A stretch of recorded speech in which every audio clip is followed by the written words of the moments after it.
Ku Lwokubiri lwa ssabbiiti eno, mmotoka ekika ki Sinotruck yayingirira essomero lya Kasaka Secondary School erisangibwa mu disitulikiti y'e Gomba n'esaabaala abayizi abawerako okukkakkana nga 3 bafiiriddewo so ng'omu yafiira mu ddwaliro.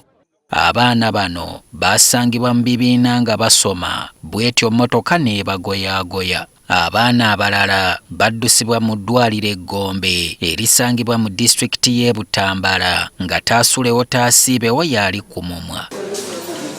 Olunaku lw'eggulo twatuuseeko mu ddwaliro lino ne tusanga nga waliwo abakubye ku matu so nga abalala bakyafuna bujjanjabi.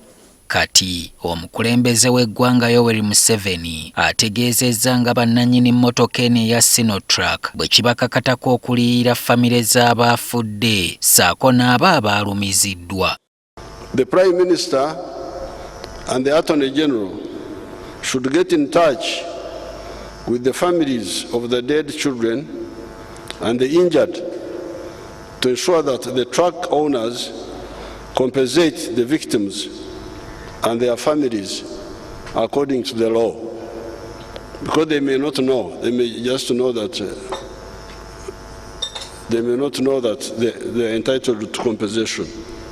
Museveni era alagidde nti famire zino ez'abaalumiziddwa n'abaafudde ziweebweyo ensimbi mu ngeri y'okubabudaabuda mu mbeera eno gye balimu.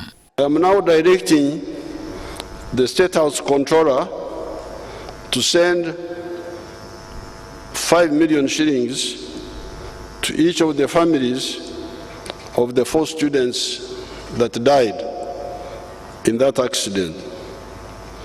I'm also directing the State House Controller to give 1 million shillings each to the 14 students that are injured and are in Gombe Hospital.